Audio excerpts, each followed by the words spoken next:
ESPN 94.1 FM and AM 930 present The Drive. It is Monday, July 17th. Your drive begins now on ESPN 94.1 and AM 930. I'm your host, Paul Swann, here until 6 o'clock. We're going to get, of course, your text in. We'll do that this hour at 304-396-TALK, 304-396-8255. We'll get you caught up on what happened in baseball action last night. We get a couple of games to tell you about coming up tonight right here on ESPN 94.1 and AM 930. We've got the Pirates and the Guardians, so we'll get into a little bit of that with you. We'll check out what happened in the NBA Summer League semifinal.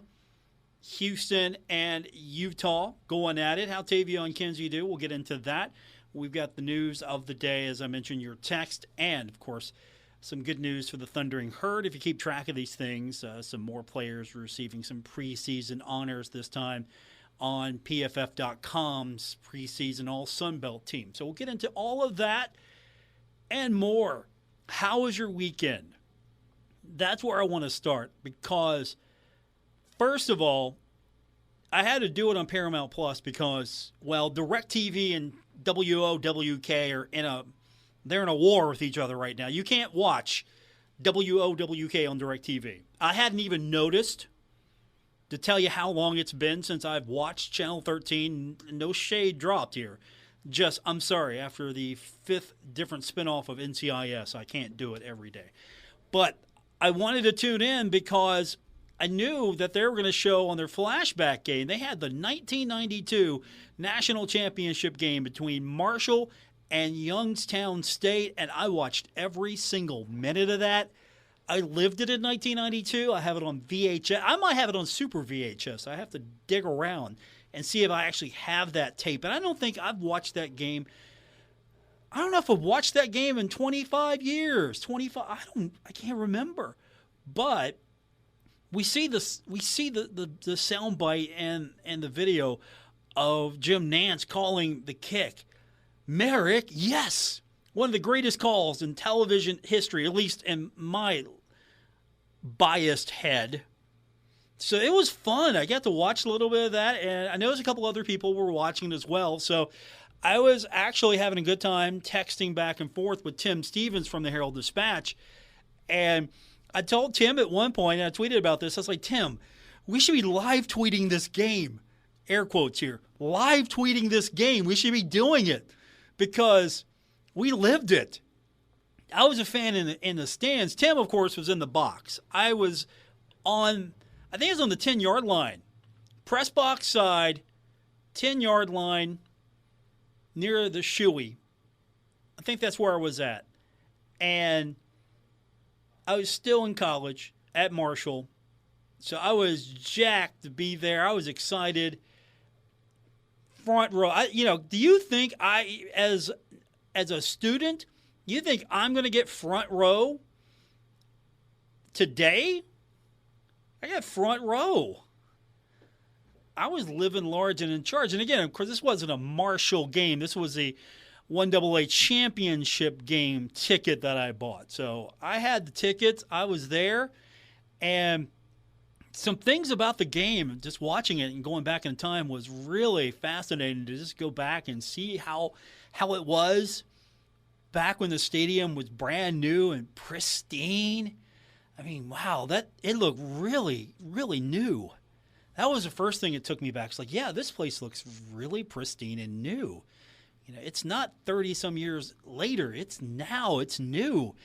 And how many of you would agree Orlando Hatchet was just a beast in that game? How many of you would agree with that? I thought that he was one to definitely watch going into that game, and then my opinion has not changed. Orlando Hatchet was a beast in that game. And then, of course, I remember the line from Nance, because I always joked about it. Nance, because I watched the game after I lived it. I went back and watched the game. And Nance was talking about, you know what the team did to get ready for this? Like, no, what did they do?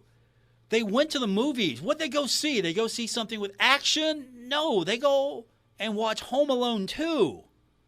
I'm thinking, that's a violent movie. What are you talking about, Nance? That is a violent movie. So I think every Herd team before a big game should watch Home Alone 2. Somebody's got a VHS copy of that somewhere, right? Can we get that on DVD? Is there a Blu-ray of this? We can show the team before a big game, get them all together, just watch as a bonding exercise. Hey, if it was good enough for the 1992 National Championship team, it's good enough for you. Here it is, Home Alone 2. I think that should be a tradition here. But yeah, that was fun watching that. And there's a point in the game, absolutely. And, of course, I know what the outcome's going to be. I lived it. A lot of you lived it. We all know. And we got to the point where Marshall's up 28-0 over Youngstown State. And I'm feeling good about life. I'm feeling good about life because the Herd's up. There's no way Marshall can lose this now. Marshall has just done a fantastic job on defense, keeping Youngstown State off the board. There's nothing can go wrong. And then, now I forgot it all started with Herb Williams. So Herb Williams gets into the end zone, and I'm like, okay, that's just one. Back then, it's like, okay, they got one. But I started stressing out a little bit watching this thing because I knew what was going to happen. I knew the outcome, but I'm stressing out a little bit. Like, okay, here it comes. Here it comes. Tamron Smith. Here he goes again. Tamron Smith. And he started just going off on the Herd. Too easy. Too easy. You have the fun of going back and watching this thing and hearing the trash talk. Yeah, at the time you weren't hearing that, but he's talking trash too easy, talking to the TV cameras, and all of a sudden you're thinking, oh, here we go again. Marshall's going to lose this. Marshall's going to lose this, and then they tie it. And Nance is going over the overtime rules, and I'm sitting there going, okay, I know what's going to happen here, but I don't understand why I'm flashing back to when I was in the stand watching Youngstown State make that lead evaporate. And so finally, his first kick ever, Willie Merrick, his first field goal attempt ever. And you've seen the call. If you haven't seen the game, you've seen the call where Nance just goes, Merrick, yes. Marshall has time on the clock. The PA announcer is telling everyone, hey, stay off the field. Stay off the field. And then Marshall goes on and wins this thing with seconds left. And, of course, nobody stayed off the field that day. I didn't stay off the field. Nobody stayed off the field. I don't know why I was doing that. I just ran the field too. Why not? I'm just running the field. I'm on the field. I'm having a good time. Don't know what compelled me to do it. Younger version of me. That's what compelled me to do it. And I thought this was super fun. This was absolutely a blast to go back and watch that game. I'm not talking about just like a game from a few years ago. I'm talking about 1992, just to go back, way back in time. For some of you, you weren't alive. For others, hey, it feels like yesterday. Just going back in time, watching that game. And I wish that they could show the 96 game, but that's an ESPN game. So I don't know if they could get the rights to show that one. I think they're going to show on Channel 13. Again, if you have a cable or satellite company that's showing it right now. I think they're going to show the basketball game that Marshall won against Wichita State. I think they're going to show that one here next week, so that'll be cool as well. That one, as exciting as that was, doesn't have like the same feeling for me as the 1992 game did, and getting to see Troy Brown out there. But again, I think Orlando Hatchett was a beast out there. I still, to this day, do not like Tamron Smith. And the fun thing is, I was joking around. Again, I was texting back and forth with Tim Stevens from the Herald-Dispatch. I'm like, Tim, what do you think? If there was and we were talking about this, if there was ever an all-nemesis team Tamron Smith is the captain of that team. And so I told Tim, look, because we were both talking at the same time, if you write this story, I want to be on the committee. I want to be on the committee here. And so he might write something. We might do something as well, but we were sharing the concept and the idea together. So, if we do something on radio, we'll get Tim on. If Tim does something in print, hopefully he'll at least let me name the captain of this team. And I'm naming Tamron Smith. All Nemesis team for the Thundering Herd. Nominations are now open. Text lines 304-396-TALK, 304-396-8255. And so I threw that out there. And then we came to an agreement when talking with who's on this team. And again, Tim's lived a lot of this. Tim Stevens has lived a lot of this. He's like, there's going to be a lot of Youngstown and Furman players on this all-Nemesis team. And I'm like, you're right.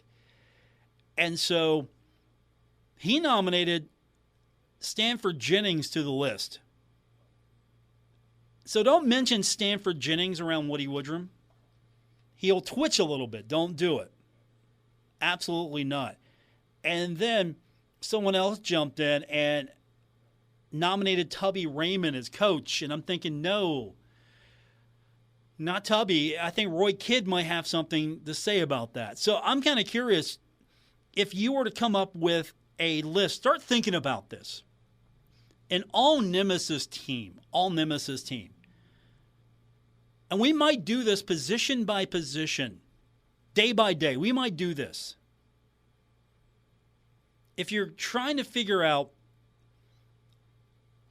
Murderer's Row, the players that just made you miserable going up against the Thundering Herd, the coaches that made you miserable going up against the Thundering Herd, and there might be some players out there, some coaches I haven't even thought of yet, but I'm going in the running back game, I'm putting forth Youngstown State, Tamron Smith, made me miserable. Now, we need to do this for basketball as well. Put the all-Nemesis team together for basketball. This is the player that made you just want to hear fingernails on a chalkboard because it had been more soothing than that player, what they're doing to you on the court or on the field. So start thinking about that. 304-396-TALK, 304-396-8255. We'll talk basketball. Tavion Kinsey, how do you do in last night's Summer League semifinal game between the Jazz and the Rockets? We'll break that down for you when we continue. We'll take a look at Marshall football players that have made the PFF.com preseason All-Sun Belt team. We'll do that with you as well when we continue on this edition of The Drive, ESPN 94.1. We're taking Paul Swann everywhere. Download or subscribe to The Drive with Paul Swann on Apple Podcasts, Spotify, or wherever you get your podcasts. Welcome back to the Monday, July 17th edition of The Drive on ESPN 94.1 and AM 930. Baseball action coming up tonight. The Thundering Herd had its day yesterday at Great American Ballpark, and then the Brewers spoil the outcome, beating the Reds 4-3. Did you see on social media Coach Huff's pitch? What'd you think? A little high? He had to get off the mound a little bit. They had to come up a little bit. Do you think he was just saving his arm, didn't want to actually show us really all his stuff? Not bad. I mean, I'm not saying I could do better, but not bad. Not bad from Coach Huff. But the Brewers beating the Reds 4-3, so the Brewers have a 2-game lead over the Reds in the division. Giants beat the Pirates in 10, 8-4, and the Guardians beat the Rangers yesterday 5-6. Tonight, Giants taking on the Reds 7-10, first pitch there, and the Guardians taking on the Pirates 7:05, first pitch there. We're going to have that game right here on ESPN 94.1 and AM 930. Summer League semifinal yesterday. Tavion Kinsey, I thought looked good yesterday. I don't know if you watched it, but if you did, I thought he looked good. And this was against the Houston Rockets. Rockets won 115 to 101. But I thought Kinsey looked good. I thought that he got to play a little bit more meaningful time. He was out there 35 minutes, 14 points. He was in double digits. That's good to begin with. He was 5 of 12, 1 of 3 from the three-point line. He had 2 offensive boards and 4 defensive rebounds. So 6 rebounds, but he had a few assists as well. He had 1 block, 5 assists, so that's good. Had a few turnovers, and he wasn't really in foul trouble, but he did have 3. I thought he looked good out there. He's a little bit more versatile. I didn't think that he was just standing around. I thought he was a little bit more active, offensively and defensively. He was contributing in all categories. He was scoring. He was getting to the glass a little bit more. He was rebounding. He was making some plays happen. I think that he created himself some value, especially in this game, some meaningful time here. I think he's going to get a two-way. I hope he does. Hopefully, he'll be able to showcase himself a little bit more, get some more development. I mean, for some players, it's real easy to make that transition to the next level, and not to say that it's hard for Tavion, but there are so many good players. I think he's in a system now where he's going to have some opportunity to develop, grow. I don't think there's a lot of pressure on him, especially as he was an undrafted free agent. So I think he's got an opportunity to really grow his game and develop. But I really like what he did yesterday. I thought he was a lot better. I thought he was a little bit more efficient. Yeah, I'm glad that he wasn't just chucking them up there. And it was good to see that he had a few contributions on the defensive glass and made some plays as well. Wasn't selfish with the ball. Even had a block. So you know he's playing. You know he's out there. And, of course, this was a semifinal game, so a little bit more urgency to this one. I think that lent itself to the performance as well. So if Tavion can continue to build, and I think we've seen him build and grow a little bit, I think that he has an opportunity here for some long-term success. Is he going to crack the starting 5 of the Utah Jazz right away? I don't think so, but at the same time, I think he's got an opportunity. And if you've got an opportunity, you have the ability to make the most of it. So hopefully, I think he's going to be definitely in position. He's definitely going to be in position. And so now, I haven't heard yet, but I do believe he's still with the TBT team, and that's coming up. And by the way, we've got the television schedule for that. And first of all, we're going to carry the games. We're going to carry Best Virginia and Heard That next week. We've got the games. As long as Heard That or Best Virginia win, we'll have the game. Now, it's going to be on ESPN Plus. For some of you, that's not a big deal. That's not a problem. But for a lot of you, that might be. So we've got the games because they're on ESPN Plus. If you don't have ESPN Plus, you can listen to them right here on ESPN 94.1 and AM 930. And let's hope that we first of all get that rematch between Best Virginia and Heard That. I think we might. And then, selfishly, let's hope that Heard That makes a run, gets out of the West Virginia Regional. But I know a lot of you would go up to that in Charleston. It's going to be in Wheeling this year. Is that going to really hurt, you think? You think it's going to hurt the attendance? How many people would actually go to that? In Charleston, at least, you had the case that if you were a Heard That fan, you can make the trip. If you're a Best Virginia fan, you can make the trip. And I know Best Virginia, they've been pushing to have this thing in Morgantown, and I get it. Honestly, the crowds would probably be bigger if it was in Morgantown, but I did like Charleston as the venue because it gave a lot of people opportunity to go see this. If you want to base it just on one team, you're going to have a sellout if Best Virginia's playing. And I think you'll have a lot of Herd fans make that trip. But how many Herd fans would make the trip to Morgantown? Or how many Herd fans would make the trip to Wheeling as opposed to Charleston? I think they're going to hurt themselves attendance-wise, but I could be wrong. We'll see. It's coming up here in a week. We've got it for you right here on ESPN 94.1 and AM 930. Our text line, 304-396-TALK, 304-396-8255. Which football players from the Thundering Herd roster made the PFF.com All Sunbelt team? We'll talk about that when we continue on this edition of The Drive. This is The Drive with Paul Swann on ESPN 94.1 FM and AM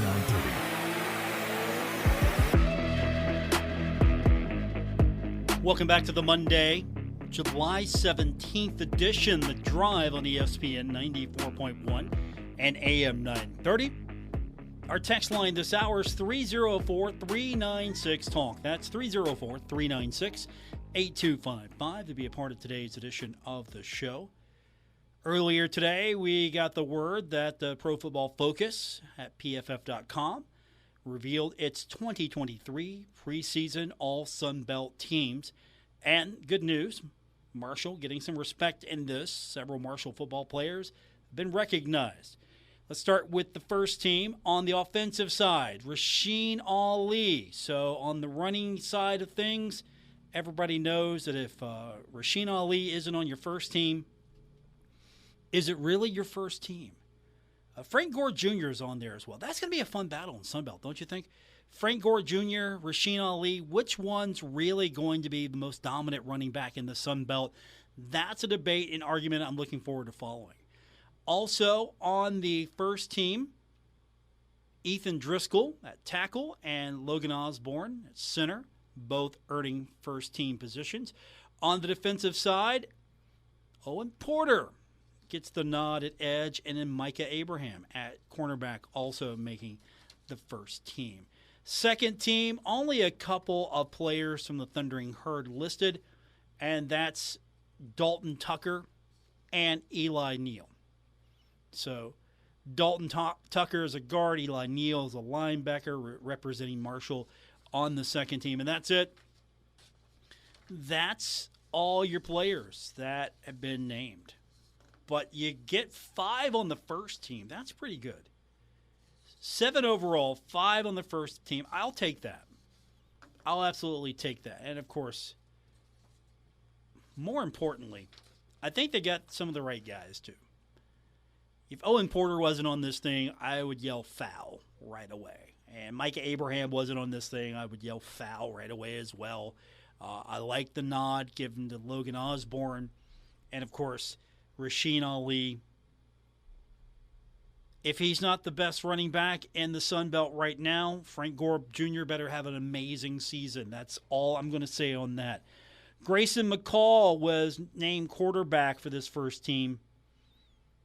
Is he really that good, head and shoulders? Do you think he's going to be that good this season? That's going to be the big story for me. But going back for a second, I'm really interested to see if you're just going to compare them. I would keep it to conference play. That's the thing I would do. I'd keep it to conference play just to keep sort of the playing field a little level, but we can go overall as well. Who's going to have a better season, Rasheen Ali or Frank Gore Jr.? Make the case if you can. Now, obviously, it's going to be a biased crowd here, and that's fine. I'm all here for it. But do you think it's going to be close between Rasheen Ali and Frank Gore Jr.? Which one's going to be the best running back in the Sun Belt? And can you make an argument for someone else? I don't think you can.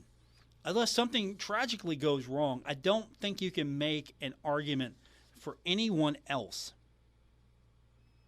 And I know that Jalen White's pretty good at Georgia Southern. He made the second team. I know he's pretty good. But I don't know if I'm going to give anyone else a nod unless they prove themselves or have a fantastic start to the season. I think it comes down to Frank Gore Jr. and Rasheen Ali. They're going to be battling. And, of course, this is just a made-up battle between us Always got to put something to it, a spin. But I'm going to make the case here real soon. Once these games start finally happening, I'm going to make the case why I think Rasheen Ali's better.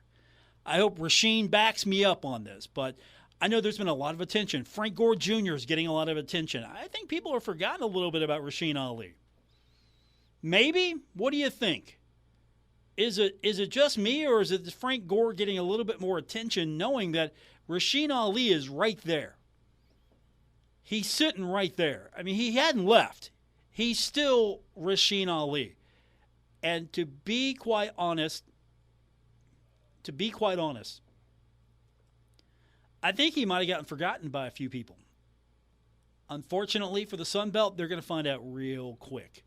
Text lines 304-396-TALK, 304-396-8255.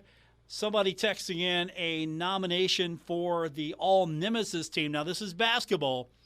We'll get the football one together soon. But Gail Moore, All-Nemesis team, I don't know, can we give him a waiver? Can we give him a pass? Is he still considered a nemesis for the Thundering Herd? Can we give him a pass? Because, after all, I think he made reparations. John Elmore, Odd Elmore, I think that's almost adequate reparations. Would you agree? Or is it, no, it doesn't matter what John did. It doesn't matter what Ott did. Gay Elmore still an enemy of the Thundering Herd on the basketball court. Any other time of the day, he's a super nice guy, right? We're just talking on the court, right?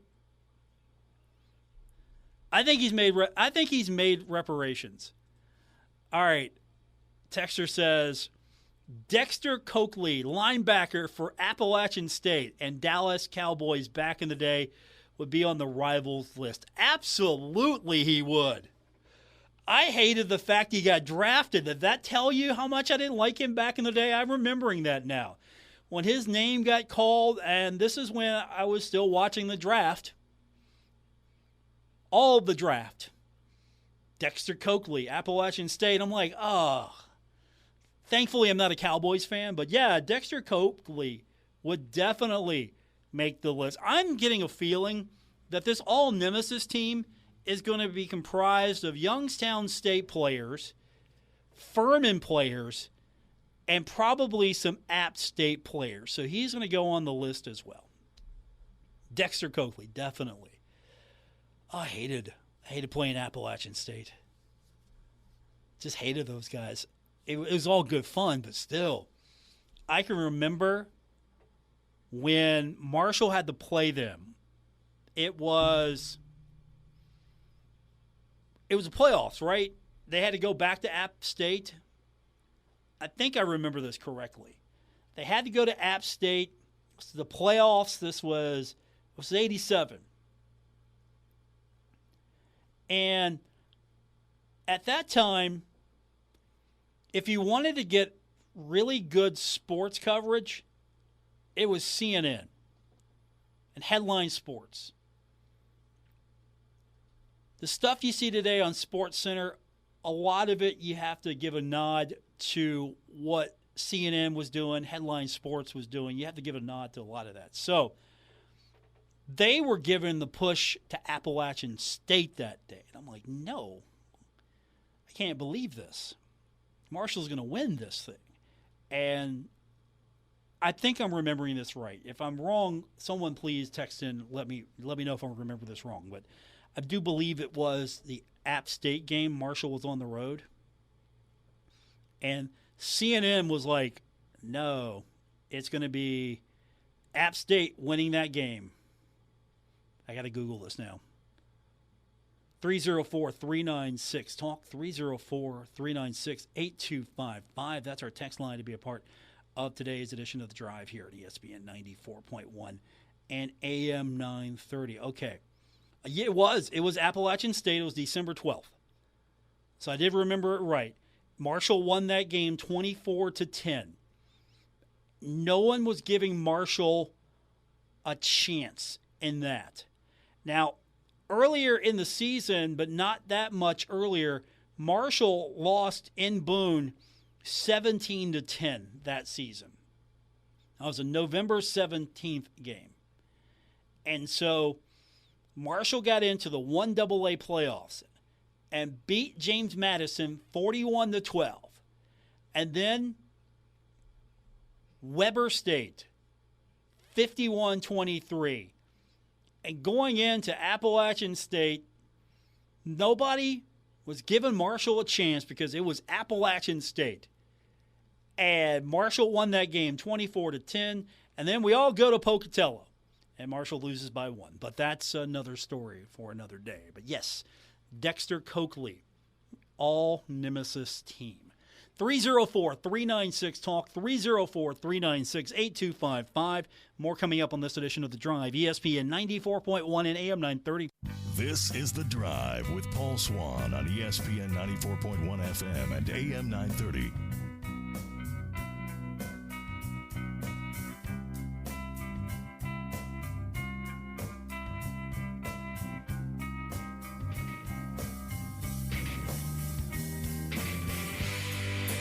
Our text line this hour is 304-396-TALK, 304-396-8255. Final segment of today's edition of The Drive here on ESPN 94.1 and AM 930. It's been an interesting day. Found out earlier today that Randy Mazey is going to be stepping down. He's going to transition to a senior advisor role within the Mountaineer baseball program after the 2024 baseball season. And so current associate head coach Steve Sabins is going to take over as the 20th head coach. And he's going to be there through 2029, which I don't know if I'm a big fan of the coach in waiting situation here, but they have established a timeline. And Mazey's been good. 11 years, 336 wins, 250 losses. Mountaineers made regional appearances in 2017 and 2019 and 2023. And those were the first regional appearances for the Mountaineers since 1996. So I thought they had a really good year. 40-20 share of the Big 12 regular season championship. Mazey earned Big 12 Coach of the Year for the second time in the last 4 full seasons. He's got the credentials.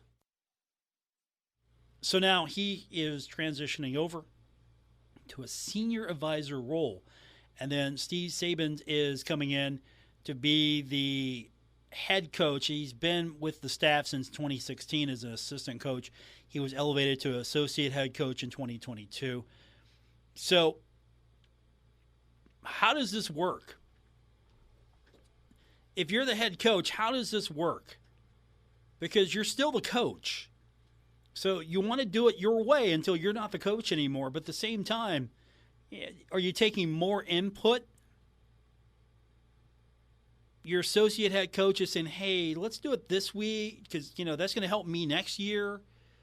Or let's take a pass on that guy because I'm going to be stuck with them and, you might be able to deal with them. I'm not. How's that going to work? We're going to find out. Because right now, the only good thing that's going for the Mountaineers truly is baseball. Of the big three, the only thing that's happening that has any hope of being successful is baseball. Football, right now, it's a train wreck. Basketball, absolutely train wreck. Baseball is only the good thing going for the Mountaineers. Text line 304-396-TALK, 304-396-8255. I want to get back to our early suggestions. All Nemesis team for the Thundering Herd. We've already put Dexter Coakley from Appalachian State. Quarterback of the All Nemesis team, Big Ben Roethlisberger. And I don't disagree with it. I can't come up with another quarterback. I don't think I can come up with another quarterback that might be as despised by Herd fans as Ben Roethlisberger? If you've got one, I want to hear it. But I would say Ben Roethlisberger, quarterback of the all-herd nemesis team, absolutely. And that's another guy. And let me tell you right now, I shake my head at Herd fans. If you're a Pittsburgh Steelers fan, I shake my head at you sometimes. I do it anyway, but I shake my head at you because all these years, Herd fans couldn't stand Ben Roethlisberger. The second he's drafted by the Pittsburgh Steelers, it's as if all is forgiven. Luckily for me, I'm not a Steelers fan, so all was never forgiven. I never liked that guy on the field, off the field. That's one of those players where I was happy the Herd had his number for the most part. But yes, Roethlisberger definitely on the all-nemesis team, going back to the Mac days now.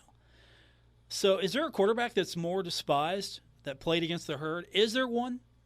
Can you put one on the list that would trump Ben Roethlisberger? We have to have a backup quarterback, so we've got to find someone. There has to be a backup quarterback on the all-nemesis team. So if Roethlisberger's starting, who comes in off the bench? Who do we have? And it can be anyone. It has to be a football player that had significant success against the Herd, or was an irritant. You hated to see him on the field. You hated to see him out there. They drove you crazy. And they got away with things. They were good, too, and you just couldn't stand it. And so Dexter Coakley comes to mind when you say that. He was really good. Earned his way there. Roethlisberger, he leans more towards the irritant type for me than, because he wasn't that successful against the Thundering Herd. I mean, keep this in mind. Marshall had more success against Roethlisberger, I believe. If I go back and did the math, I would say that Marshall got the better of Roethlisberger more than Roethlisberger did of Marshall. I need to go back and look at the math a little bit more just to see the stats, how successful he was. But yes. Okay, I'll go with this. I'll entertain this. Another quarterback for the all-nemesis team. Two choices, Pat White or Mark Bolger. Both excellent quarterbacks. More in line with their abilities and their talent, Pat White, Mark Bolger. But whereas they're talented, and so is Roethlisberger, don't get me wrong, I'm not irritated by Pat White or Mark Bolger. I don't know. Can you make the case? Quarterbacks. Well, this is going to be a serious debate. We'll have this when we have more time. Let's make the case for quarterback probably first. Who's going to quarterback the all-nemesis team? Can you get on board with Roethlisberger, or can you get on board with Pat White, Mark Bolger? Is there someone else out there that maybe takes a little bit more precedence over these guys that was a serious irritant for the Thundering Herd and just don't know how they were able to have that success against the Herd? And we might have to go back a little ways. We might have to go back into the Southern Conference days a little bit more. We might have to dig. There might be someone that really just gave it to the Thundering Herd.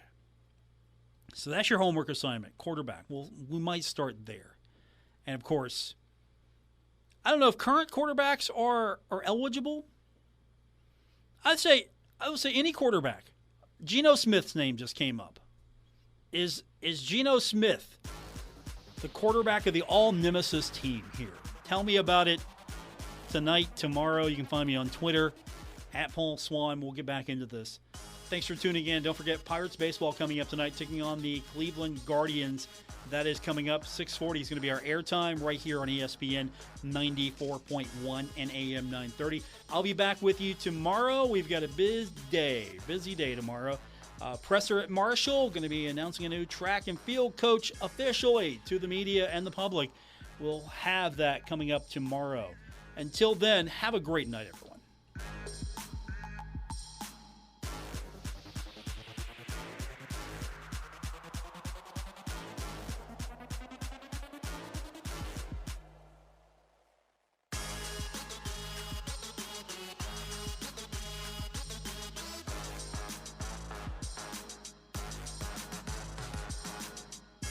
WRBC Huntington, W227BS Huntington.